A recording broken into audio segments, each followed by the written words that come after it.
बिस्मिल्लाहिर्रहमानिर्रहीम और अस्सलाम वालेकुम। 8 अगस्त और पाकिस्तान में जुमे की दोपहर।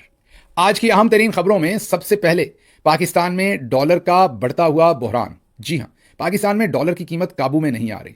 बिजनेसमैन तो परेशान ही हैं, हमारे जनरल साहबान भी परेशान हैं। और इसी सारे मामले के अंदर हमारी प्रीमियर इंटेलिजेंस एजेंसी आईएसआई भरपूर कोशिश कर रही है कि डॉलर को किसी तरह से नीचे रखा जाए। लठ लेकर, डंडा लेकर डॉलर के पीछे लगे हुए हैं हमारे जनरल साहबान के डॉलर को कह रहे हैं कि तुमने ऊपर नहीं जाना, लेकिन डॉलर है कि मान नहीं रहा।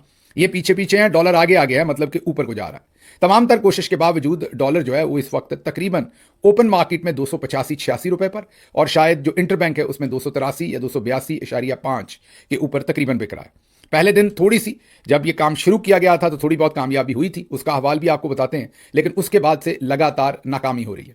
अब से चंद हफ्ते पहले आपने ये खबर देखी थी, जो मनी एक्सचेंज कंपनीज हैं उनकी एक यूनियन है और उसके रुए रवा है मलिक बोस्तान खान। उन्होंने एक प्रेस रिलीज जारी की। प्रेस रिलीज बहुत ही इंटरेस्टिंग थी। प्रेस रिलीज ने यह कहा कि जो आईएसआई के डीजीसी हैं उन्होंने मलिक बोस्तान खान और उनके साथियों को बुलाया और उन्हें कहा कि हमें डॉलर पर ब्रीफ करें। उनसे पूछा कि यह डॉलर की कीमत ऊपर क्यों जा रही है। मलिक बोस्तान खान ने अपनी प्रेस रिलीज में बताया कि हमने कहा कि डॉलर की स्मगलिंग हो रही है, काला धंधा हो रहा है, खराब काम हो रहा है, जिसकी वजह से डॉलर ऊपर जा रहा है। जिसके बाद शुक्रिया अदा किया मलिक बोस्तान खान ने कि डीजीसी ने वादा किया कि हम एक्शन लेंगे और डॉलर की कीमत नीचे लाएंगे। और साथ ये भी कहा गया कि एक्शन लिया गया, डॉलर की कीमत शायद चंद पैसे 20-30 पैसे कम हुई, जिस पर मलिक बोस्तान खान ने डीजीसी साहब का बहुत शुक्रिया अदा किया। अब ये खबर मीडिया को दे दी गई। जब ये मीडिया को हिट हुई खबर तो अच्छी नहीं लगी। बहुत सारे लोगों ने कहा कि ये आपने क्या किया है, इनिशिएटिव मनी एक्सचेंज कंपनीज की तरफ से होना चाहिए था। आईएसआई का भला डॉलर के रेट के साथ क्या लेना देना, आपने उनको बुलाकर क्यों ब्रीफिंग ली? तो खबर जरा इस तरह जचती नहीं। तो मलिक बोस्तान खान को कहा गया कि आप अब इस खबर को बदल दें। तो उन्होंने बेचारों ने अगले दिन एक नई प्रेस रिलीज निकाली। इस नई प्रेस रिलीज में उन्होंने चीजें बदल दी। अब उन्होंने ये कहा कि हम मुसीबत में थे, हमने डीजीसी साहब से रिक्वेस्ट की, मतलब उन्होंने गवर्नर स्टेट बैंक से नहीं की, मलिक बोस्तान खान ने जाकर जो फाइनेंस मिनिस्टर है उनसे नहीं की, फाइनेंस सेक्रेटरी से नहीं की, और किसी भी सिस्टम के अंदर जिन लोगों की जिम्मेदारी थी उनको नहीं की। डीजीसी को जाकर उन्होंने रिक्वेस्ट की और ये कहा कि डॉलर की कीमत बहुत ऊपर जा रही है, हमारी मदद कीजिए। तो जो दूसरे दिन प्रेस रिलीज थी माजरत, वो ये कहती थी कि मलिक बोस्तान खान और उनके साथियों ने डीजीसी को इन्वॉल्व किया इसमें, डीजीसी ने वादा किया और उसके बाद एक्शन लिया गया और डॉलर की कीमत नीचे गई। ये तो इसका बैकग्राउंड है, अहवाल है। अब आपको बताया कि डॉलर तो पकड़ा नहीं जा रहा। इंटरबैंक के अंदर डॉलर इस टाइम 283 के करीब है और ओपन मार्केट में 285-86, और ये ऊपर जाता हुआ नजर आ रहा है। अब सवाल यह है कि 30 पैसे कम होने पर तो हमने डीजीसी साहब को मुबारकबादें दे दी थी। तो ये जो अब डॉलर ऊपर जा रहा है, इसका भी जरा फैसला कर लें कि इसका क्रेडिट किसको देना है। जाहिर है इसका क्रेडिट या तो मलिक बोस्तान खान को मिलेगा, या डीजीसी साहब को मिलेगा, या गवर्नर स्टेट बैंक को मिलेगा, या फाइनेंस मिनिस्टर। किसको देना है ये जरा फैसला कर लें, क्योंकि नीचे का क्रेडिट तो चलें डीजीसी साहब को दे दिया, अब ये ऊपर का क्रेडिट भी किसी को देने की बातचीत कर लें तो काम तकरीबन आसान हो जाए। ये हमें समझ नहीं आती कि क्यों हमारे जो प्रीमियर इंटेलिजेंस एजेंसीज और इदारे हैं उनको ऐसे कामों के अंदर इन्वॉल्व किया जाता है। ये पूरी दुनिया में ऐसा नहीं होता। हाँ, ये जरूर है कि ज्यादा से ज्यादा आप इसकी इंफॉर्मेशन इकट्ठी करके जो रेलेवेंट डिपार्टमेंट्स हैं उनको दे सकते हैं। अगर वो डिपार्टमेंट बांझ हो जाएंगे, मतलब कि वो कुछ नहीं कर सकेंगे, तो फिर आप डायरेक्टली भी ये करेंगे तो कुछ नहीं होगा। आपको वो सिस्टम, इंस्टीट्यूशनल जो एक फ्रेमवर्क है वो डेवलप करना पड़ेगा। ये जो नीजक अप्रोच है आपकी कि जब भी कुछ हो वहां पर बैंडेड लगाने के लिए आईएसआई को भेज दें, एमआई को भेज दें, इस तरह मुल्क नहीं चल सकते। अगली खबर की तरफ चलते हैं। अगली खबर इससे भी इंटरेस्टिंग है। खबर यह है कि एक बड़े पाकिस्तानी ताजर, हमारे पास उनका नाम भी है, वो पाकिस्तान के अंदर नहीं है, अमेरिका से पाकिस्तान गए बहुत बड़े ताजर हैं, तकरीबन आप सभी उनको जानते हैं। सारा कारोबार उन्होंने अमेरिका में ही किया, टेक्नोलॉजी से रिलेटेड उनका कारोबार है, पूरी दुनिया में उनका तूती बोलता है। उनके ऊपर पहले कुछ बुरा वक्त भी रहा है, बहुत बुरा वक्त रहा है उनके ऊपर। बहरहाल उन्होंने बहुत ही ग्रेसफुली उस बुरे वक्त को गुजारा और जो उन पर इल्ज़ामात लगाए गए थे उसमें से बरी भी हुए, और उन इल्ज़ामात के खिलाफ उन्होंने अपना भरपूर दिफा किया, अपनी रेजिलियंस दिखाई, अपना मेटल दिखाया और भरपूर तरीके से कामयाबी के साथ अपनी इज्जत को रिस्टोर भी किया। बहरहाल वो पाकिस्तान आ गए और पाकिस्तान लेकर आए वो कोई 25-30 मिलियन डॉलर कम अज़ कम, और वो उन्होंने वहां इन्वेस्ट किए। उनके साथ जो वादे किए गए थे एसआईएफसी या दूसरे पूरे फ्रेमवर्क के अंदर कि ये कर देंगे और वो कर देंगे, वैसा कुछ नहीं किया गया। वो बेचारे एक शहर से दूसरे शहर, दूसरे से तीसरे, एक दफ्तर से दूसरे दफ्तर, तीसरे से चौथे दफ्तर भागते रहे, लेकिन कोई सुनवाई ना हुई। उनका पैसा डूब रहा था लगातार। उनसे जो प्रोमिस किए गए थे उन कारोबारों में या उस प्रोसेस में उनकी कोई मदद नहीं की गई।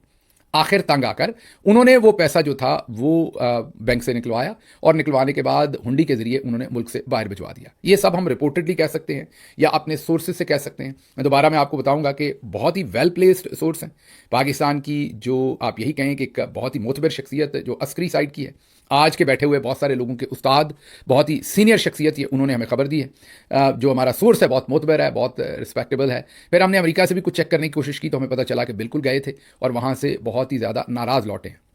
बहरहाल खबर ये है कि पाकिस्तान में जब उन्होंने वहाँ से पैसा निकाल दिया तो पता चला, फिर जनाब हमारे जो इंटेलिजेंस के प्रीमियर इंस्टीट्यूशंस हैं उनके ज़िम्मे ये लगाया गया कि चुक लो, तो उनको कराची से उठा लिया गया।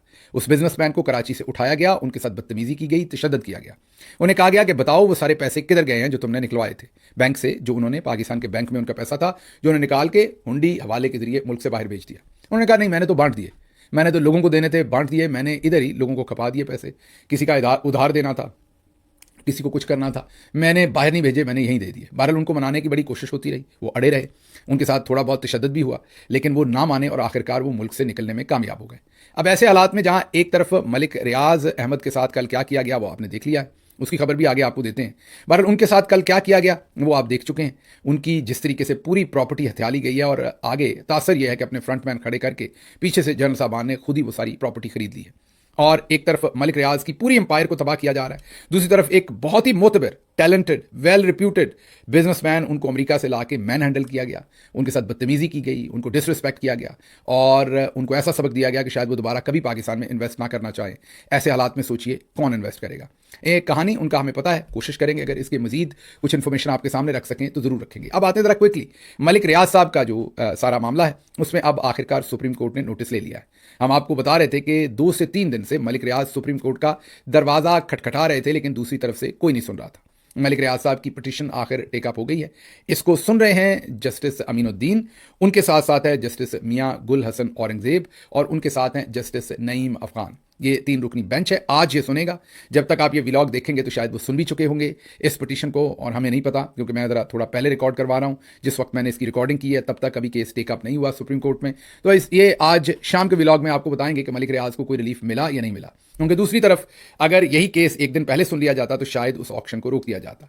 वो ऑक्शन जिसमें अपने ही लोग खड़े करके मीडिया को कमरों में बंद करके कहा यह गया कि ये ओपन ऑक्शन है और कहा यह गया कि ये ट्रांसपेरेंट है, इसमें मीडिया आके भी देख सकता है। लेकिन मीडिया के लोगों को एक कमरे में बंद कर दिया गया और उनको इजाजत नहीं थी कि वो ऑक्शन को देख सकें और आखिर पर उन्हें एक प्रेस रिलीज दे दी गई। ऐसे हालात के अंदर आप समझ ही सकते हैं कि सब कुछ घोटाला था और वो घोटाला कर दिया गया और औने पौने सारी जायदाद मलिक रियाज की जो है वो छीन ली गई। आज सुप्रीम कोर्ट ऑफ पाकिस्तान इस केस को टेकअप करने जा रही है। देखते हैं इस पर स्टे ऑर्डर देती है नहीं देती। लग तो मुश्किल रहा है लेकिन फिर भी क्योंकि है बहुत ही अंधेर नगरी तो हो सकता है सुप्रीम कोर्ट इसके अंदर इंटरवीन करे। हमें कोई बात कर रहा था हमसे और क्योंकि मैंने कहा कि इस सारे प्रोसेस के अंदर जो जरदारी साहब थे उन्होंने भी हेल्प नहीं की, नवाज शरीफ, शहबाज शरीफ, वही नवाज शरीफ जिनके बेटे का दुगने दामों के ऊपर मलिक रियाज ने घर खरीदा था, और इसके साथ साथ ब्यूरोक्रेसी, रिटायर्ड जनरल्स। तो एक मेरे दोस्त ने जो बहुत ही मोतबर जर्नलिस्ट है उन्होंने कहा क्या बातें करते हैं, रिटायर्ड को छोड़ें, सर्विंग जनरल्स ने उनकी मदद नहीं की। उन्होंने कहा ये जो मार्की जो 50 करोड़ में खरीदी गई जो शायद 3 से 4 करोड़ की है, इस मार्की में उन्होंने कहा कि सर्विंग जनरल साहब के 2 बेटों की शादी हुई और इतने मेहमान आए कि जितने शायद कभी मलिक रियाज साहब ने खुद भी नहीं बुलाए होंगे। उन्होंने कहा ये वही शादी थी जहां पर ख्वाजा आसिफ आर्मी चीफ के प्रोटोकॉल में फंस गए थे। वजीर दिफा जो थे वो फंसे रहे थे आर्मी चीफ के प्रोटोकॉल में। ये उसी शादी की उन्होंने कहा बात हो रही है। मेरे उस दोस्त ने जो इस्लामाबाद में सहाफ़त करते हैं उन्होंने ये बताया कि आप सोचिए, आप तो पुराने दोस्तों की बात कर रहे हैं, अभी जो हाजिर सर्विस बैठे हैं उन्होंने मलिक साहब की उस तरह से मदद नहीं की जैसे उन्हें करनी चाहिए थी। बहरहाल आगे चलते हैं। ये तो हो गया आपको पाकिस्तानी बिजनेसमैनों के साथ हो क्या रहा है वो सब कुछ बता दिया। अब अनवारुल हक काकड़, जी हाँ, अनवारुल हक काकड़ साहब से रिलेटेड बहुत ही इंटरेस्टिंग खबर है और ख़बर यह है कि अनवारुल हक काकड़ साहब ने आखिरी दिनों में अपने आप को खुद ही बुलेट प्रूफ गाड़ियाँ दे दी। सबसे पहले अनवारुल हक काकड़ ने एक फ़ाइल में लिखा कि अनवारुल हक काकड़ की जान को खतरा है। तो अनवारुल हक काकड़ को पता चला कि अनवारुल हक काकड़ की जान को खतरा है, तो फिर अनवारुल हक काकड़ ने एक फ़ाइल मूव की जिसमें उन्होंने लिखा कि अनवारुल हक काकड़ की जान को खतरा है और उन्होंने अनवारुल हक काकड़ को कहा कि आप इसकी अप्रूवल दे दीजिए ताकि अनवारुल हक काकड़ को गाड़ियाँ दी जा सकें। फिर वो फाइल आखिरकार अनवारुल हक काकड़ तक गई, उन्होंने उसकी अप्रूवल दी और उन्होंने कहा कि अनवारुल हक काकड़ को गाड़ियाँ दे दी जाए। तो खतरे का पता देने वाले भी अनवारुल हक काकड़ ही, फिर उस खतरे की संजीदगी कितनी उसकी अप्रूवल देने वाले भी अनवारुल हक काकड़ ही, और अनवारुल हक को गाड़ियां देने वाले भी अनवारुल हक काकड़ ही। हालांकि तोशाखाना में आपको पता है कि गुंजाइश नहीं है कि आप गाड़ियां दे सकें, लेकिन बहरहाल गाड़ियां दे दी गई। डॉन के बहुत ही मोतबर जर्नलिस्ट हैं, हम अक्सर उनकी खबरें आपके सामने देते रहते हैं, स्क्रीन पर आपको दिखा रहे हैं। उन्होंने अपने व्लॉग में भरपूर तरीके से इस स्टोरी को कवर किया है, क्रेडिट उनका है, इसलिए हम उन्हीं को ये क्रेडिट देते हैं। अब आगे चलते हैं। इसमें यह ध्यान में रखिएगा कि तोशाखाना में किसी को भी गाड़ी देने की गुंजाइश नहीं, लेकिन कम से कम राजू साहब जो हैं वो गाड़ियां ले भी गए हैं और पूरे धड़ल्ले के साथ ये गाड़ियां जो हैं वो चला भी रहे हैं। आगे जनाब, अगली खबर जो है वो हम मोदी और ट्रंप का जो फड्डा पड़ा हुआ है उस पर जरा क्विकली बात कर लें। बड़ी ही इंपॉर्टेंट खबर है, क्योंकि आपको पता है अब से कुछ महीने पहले तक लग ऐसे रहा था कि जैसे इंडिया और अमेरिका दो कल्ब एक जान की कशमकश में, इतना प्यार था कि पूरी दुनिया में उसकी मिसालें दी जाती थी। लेकिन अब है कि मामलात बहुत ही खराब हो गए। ये खराबी तब चली जब आपको याद होगा सदर ट्रंप का जो पिछला दौर था उसमें हॉडी मूडी नाम की और फिर नमस्ते ट्रंप नाम की कुछ रैलीज की गई, कुछ बहुत बड़े इज्तिमा किए गए जहां पर सदर ट्रंप को सेलिब्रेट किया गया, ग्रेस किया गया और सदर ट्रंप ने भी उसको एंजॉय किया। अभी ये जो रीसेंट इलेक्शन था इसमें सदर ट्रंप का कांटे का मुकाबला था और वो चाहते थे कि इंडियन डायस्पोरा जो अमेरिका में है वो उनको वोट भी करे, पैसा भी दे और सपोर्ट भी करे। इसके लिए उन्होंने नरेंद्र मोदी से सपोर्ट मांगी। नरेंद्र मोदी ने उनको कहा कि मैं आपको सपोर्ट करूंगा, लेकिन नरेंद्र मोदी को यह लगा कि सदर ट्रंप ने हार जाना है क्योंकि डीप स्टेट अमेरिका की उनके खिलाफ है। इसलिए नरेंद्र मोदी ने उनको चक्कर करा दिया और जो वादा किया था वो पूरा नहीं किया। सदर ट्रंप सदर बन गए। अब हमारा ख्याल ये है कि अब वो उनसे इस चीज़ का भरपूर बदला ले रहे हैं। वो तकरीबन 57 दफ़ा वो बता चुके हैं कि इंडिया पाकिस्तान की जो जंग थी वो मैंने ख़त्म करवाई और मोदी को बहुत जूते पड़ने थे अगर मैं वो जंग ख़त्म ना करवाता। कोई मौका नहीं छोड़ते जहां पर वो मोदी को चुटकी नहीं काटते बल्कि घोंसा नहीं मारते, और मोदी आगे से गुम सुम कोई जवाब नहीं दे रहे। सदर ट्रंप जो भी एस्केलेशन कर रहे हैं और जो भी सफारती किस्म का हमला कर रहे हैं उसका जवाब इंडियन फॉरेन ऑफिस दे रहा है, मोदी नहीं दे रहा। मोदी मुकम्मल खामोश है क्योंकि मोदी को पता है कि अगर मैं एक दफा भी बोला तो सदर ट्रंप वही करेंगे जो फाइनल राउंड के अंदर अक्सर तगड़ा बॉक्सर माड़े बॉक्सर के साथ करता है। मोदी चुप है और इस वक्त को गुजारने की कोशिश कर रहे हैं। बहरहाल सदर ट्रंप ने रिसेंटली पहले तो इंडिया पर 25% टैरिफ अनाउंस किया, फिर कहा कि वो रशिया से तेल खरीदते हैं 25% और उनके ऊपर हम टैरिफ लगाएंगे। इस सूरत हाल में सदर ट्रंप से सवाल पूछे गए कि आप इंडिया पे तो टैरिफ लगा रहे हैं, चाइना सबसे ज्यादा तेल खरीदता है रूस से, उस पर क्यों नहीं टैरिफ लगा रहे? तो उस पर प्रेसिडेंट ट्रंप ने भी और उनकी टीम के लोगों ने भी कोई खातिर ख्वाह जवाब नहीं दिया। जब सदर ट्रंप को मजीद कहा गया कि अगर इंडिया बाज आ जाए तो फिर क्या करेंगे, उन्होंने कहा फिर तब देखेंगे, अभी तो फिलहाल 24 घंटे भी नहीं हुए जो टैरिफ लगाए हुए, अभी जरा देखें आगे आगे होता है क्या। इससे ये लगता है कि मामला टैरिफ और रशियन ऑयल नहीं है, मामला इससे ज़्यादा है। जैसा कि मैंने आपको बताया कि मोदी और ट्रंप की आपस में मुखासमत जो है, जहां एक तरफ हमारे फील्ड मार्शल आसिम मुनीर को ज़्यादा स्पेस दे रही है तो वहां दूसरी तरफ मोदी की जान अजाब में आई हुई है, उसकी सांसें रुक रही हैं। सबसे पहले ज़रा आपको बता दूं कि इंडिया और अमेरिका खड़े कहां थे जहां से गिरकर मामला यहां तक आया। 2020 में इंडिया और अमेरिका ने पूरी दुनिया में एक बहुत ही मुख्तलिफ किस्म का एक दूसरे के साथ एग्रीमेंट किया जिसमें इंटेलिजेंस शेयरिंग होनी थी, जो कि उस तरह की इंटेलिजेंस शेयरिंग शायद कम ही मुल्कों के साथ अमेरिका करता है। फिर GEF 414 डील हुई 2023 में जिसमें $1 अरब की को प्रोडक्शन करनी थी। F414 ये जेट इंजन हैं जो तेजाज जो फाइटर जहाज हैं इंडिया के उसमें इस्तेमाल होने, और अमेरिका ने टेक्नोलॉजी ट्रांसफर करने की हामी भर ली और कहा कि ये जो इंजन बनाएंगे हम इंडिया के अंदर बनाएंगे ताकि आइंदा से इंडिया खुद मुख्तार हो जाए, सीख ले कि इंजन कैसे बनाने हैं। फिर MQ-9B ड्रोन डील 2024 में हुई। $3.9 बिलियन के 31 प्रेडेटर ड्रोन्स जो हैं उनको खरीदा गया, उनकी डील हुई ताकि जो इंडो पैसिफिक सर्विलेंस है, स्पेशली जो जाहिर है चाइना के ऊपर सर्विलेंस है इंडिया की, उसमें फोकियत या तगड़ापन जो है वो इंडिया को मिले। उसके बाद SOSA 2024 defence supply chain agreement हुआ। फिर कॉम्पैक्ट इनिशिएटिव हुआ 2025 में, 825 मिलियन की US इन्वेस्टमेंट इंडिया के सेमीकंडक्टर्स में और 1.5 billion Indian solar energy for US।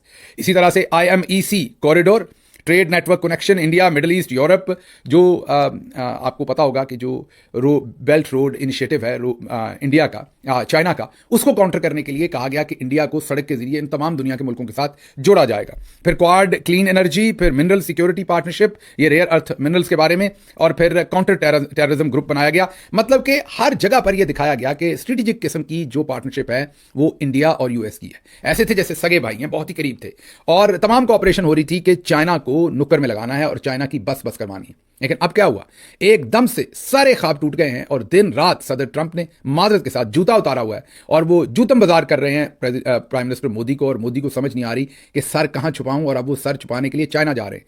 7 साल के बाद कोई भी इंडियन प्राइम मिनिस्टर पहली बार चाइना जा रहा है। 7 ईयर तक ऐसा कोई विजिट नहीं हुआ। आखिरकार मोदी अब वहां जा रहे हैं और अब नई सफबंदी कर रहा है इंडिया और अपने आप को करीब लेके जा रहा है। ये कम से कम दूरियां कम करने की कोशिश कर रहा है चाइना से। इंडिया के क्योंकि रूस के साथ बहुत ही दरीना ताल्लुकात हैं, जब सारा कोल्ड वॉर वक्त पर हम अमेरिका के करीब रहे तो इंडिया हमेशा से रशिया के करीब था। अब रशिया के जो सदर पुतिन हैं उनके साथ जो अजीत दोवल हैं उनकी भी एक हंगामी मुलाकात हुई है, जो इंडिया के नेशनल सिक्योरिटी के एडवाइजर हैं। अब ये सब कुछ इकट्ठे होकर अगर आप देखें तो आपको समझ आ रहा है कि इस एक तरफ मोदी चाइना भाग रहा है, अजीत दोवल रशिया भागे हैं। रशिया जाहिर है थोड़ा बहुत सपोर्ट करेगा इंडिया को चाइना के करीब लाने में। देखते हैं आने वाले दिनों में क्या शाखसाना ये सारा निकलता है इसमें से या किस तरह का मंजरनामा बनता है। लेकिन इंडिया अब अपने आप को रीअलाइन करने की कोशिश कर रहा है। तकरीबन $86 बिलियन की इंडिया की एक्सपोर्ट है जो अमेरिका को खतरे में पड़ सकती है। अमेरिका के साथ इंडिया $86 अरब की एक्सपोर्ट करता है, लेकिन ये शायद उनका बहुत ही छोटा परसेंटेज है, ये हमारी तरह नहीं है। शायद उनका कोई 6, 8, 10%, ज़्यादा 10 या 12% उनका एक्सपोर्ट के ऊपर रिलायंस होगा, इससे ज़्यादा नहीं। इंडिया की जो इकॉनमी है उन्होंने बहुत ही डाइवर्स तरीके से अपने आप को बिल्ड किया हुआ है, तो उनका सारा दारोमदार एक्सपोर्ट के ऊपर नहीं है। तो अगर उनके बहुत रिलेशनशिप भी खराब हो जाए अमेरिका के साथ तो फर्क तो उन्हें पड़ेगा, लेकिन सड़क पर नहीं आएंगे, वो दिवालिया नहीं होंगे, फिर भी इंडिया जो है वो चलता रहेगा। तो मामला खासे खराब हैं, इतने खराब हैं कि दूसरी तरफ कनाडा, जाहिर है अमेरिका का छोटा भाई है, वहां पर खालिस्तान की अब एम्बेसी खोल दी गई है। जी, खालिस्तान आपको पता है कि सिखों की एक तहरीक जो अपने लिए अलग मुल्क मांगती है, और जो चढ़ता पंजाब जिसे हम कहते हैं, जो इंडियन पंजाब है, उसके ऊपर उसके तूलो अर्ज में वो कहते हैं कि हमने अपनी इंडिपेंडेंट स्टेट बनानी है। अब पहली दफ़ा दुनिया के किसी मुल्क में उनकी एम्बेसी खुली है, और ये सबसे पहले कनाडा में खुली है, और दूसरे लफ्ज़ों में कनाडा किसी और उसमें जो इन्वेस्टमेंट है वो भी कहा जा रहा है कि कैनेडियन गवर्नमेंट या ऑफिशियल्स ने दी है। तो इससे लग ये रहा है कि खालिस्तान को कनाडा जो है वो ऑफिशियली उसकी कोई ना कोई वजूद को अब तस्लीम करना शुरू हो गया। ये बहुत बड़ा ब्लो है इंडिया के लिए। एक तरफ खालिस्तान की एम्बेसी खुल जाना, दूसरी तरफ ट्रंप का जूता उतार लेना, तीसरी तरफ टैरिफ ज़्यादा लग जाना, चौथी तरफ उनका चाइना जाना, रशिया जाना। तो ये सब कुछ बहुत ही गंभीर जो ओवर जियोपॉलिटिकल सिचुएशन है उसको बहुत ही कॉम्प्लेक्स कर रहा है। आने वाले दिनों में इसको देखते रहेंगे और आपको बताएंगे इंशाल्लाह जो भी इसमें डेवलपमेंट हुई, आपको उससे आगाह करेंगे कि सब कुछ हो क्या रहा है। आप जरा क्विकली जाने से पहले आपको बता दें, ख्वाजा आसिफ की जिस तोते के अंदर जान है उसमें से बहुत कुछ निकला है। उसके पास से लैंड क्रूजर निकली है करप्शन की, ये रिपोर्टेडली हम कह रहे हैं क्योंकि मीडिया रिपोर्ट कर रहा है। जाहिर है अभी किसी गवर्नमेंट के ऑफिशियल्स ने तो इस पर प्रेस कॉन्फ्रेंस नहीं की, शायद कभी करें भी कभी ना, क्योंकि ऐसे काम अमूमन ब्लैकमेल करने के लिए किए जाते हैं, और जब मकासद हासिल हो जाते हैं तो फिर एनआरओ कर लिया जाता है। बहरहाल उससे एक लैंड क्रूजर निकली है, उससे 5 करोड़ कैश निकला है, उससे 2 कमर्शियल प्लॉट निकले हैं। कोई कहता है 60 लाख कैश निकला है, कोई कहता है 5 करोड़। डिफरेंट फिगर्स हैं, डिफरेंट मीडिया हाउसेस डिफरेंट चीज़ें रिपोर्ट कर रहे हैं। 15 लाख के टिकट्स उसने लिए इनसे करप्शन में, रिश्वत में, और जो उन्होंने सफ़र करने के लिए, और अपने घर का किराया भी दिलवाया है। 70 लाख रुपया जो है वो घर का किराया दिलवाया है। और ये मामला क्या है, किससे ले रहे थे ये रिश्वत सारी? एक क्रिकेटिंग बैट बनाने वाली कंपनी है। आप अक्सर उनका बैट इमरान खान साहब के हाथ में भी देख चुके हैं, जावेद मियांदाद के।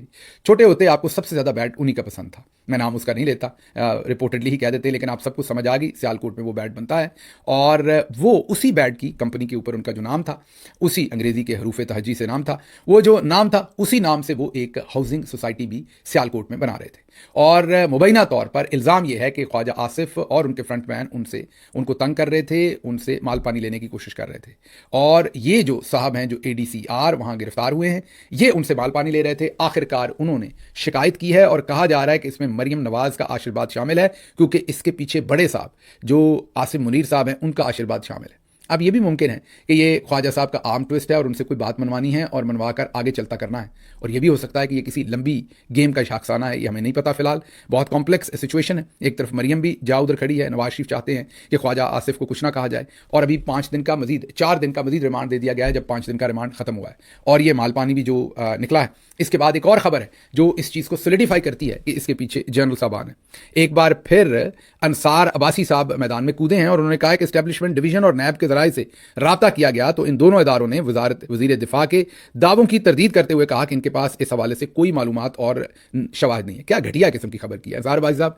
इस उम्र में माजरत के साथ कुछ ही शर्म कर लिया करें, टेबल स्टोरी भी करनी है उसका कोई मुंह सरी बना लिया करें। मैं तो सहाफ़ी नहीं हूँ, लेकिन इतना तो मुझे भी पता है कि ये कौन सी आप शिट किस्म की सहाफ़त कर रहे हैं माजरत के साथ। मतलब मुझे बताएं कि इल्ज़ाम ख्वाजा आसिफ लगा रहा है और लगा रहा है कि पुर्तगाल के अंदर प्रॉपर्टीज़ हैं, तो अगर नैब को पता होता तो नैब पकड़ना चुका होता उन लोगों को। कॉमन सेंस इस्तेमाल करें ना।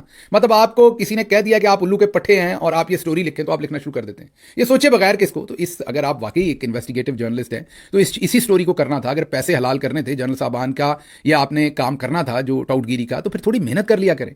टेबल स्टोरी भी बनाते हैं, क्या पैथेटिक किस्म की बनाते हैं। तो स्टोरी ये बनाई है कि जी एस्टेब्लिशमेंट डिवीजन और नैब से हमने रब्ता किया और उन्होंने कहा हमें तो नहीं पता कि वो जाहिर है उनको नहीं पता होता तो वो रोकते ना। वो कैसे कह दें कि हमें पता है, उन्हें पता भी हो तो वो आपको बता देंगे। मतलब आपने राब्ता किया तो उन्होंने आपको बताना हाँ जी हमें पता था लेकिन हम सोए हुए थे। ये ऐसे ही है, मैंने एक डॉक्टर से पूछा कि वो जब ऑपरेशन थिएटर में ऑपरेशन हो रहा था तो क्या आप वहां सो गए थे और मरीज मर गया था, और डॉक्टर आपको कहेगा हाँ जी मैं सो रहा था, मरीज मर गया था, आप मुझे ले जाएं और मुझे फांसी दे दें। मतलब कमाल, आप वाकई को बड़े स्टूपिड आदमी हैं माजरत के साथ, पता नहीं कहाँ सहाफत करते रहे और कौन सी सहाफत करते रहे। बहरहाल उन्होंने कहा जी सीनियर सरकारी अफसर का कहना था कि वजीर के ट्वीट की वजह से सिविलियन ब्यूरोक्रेसी में बड़े पैमाने पर नाराजगी पाई गई।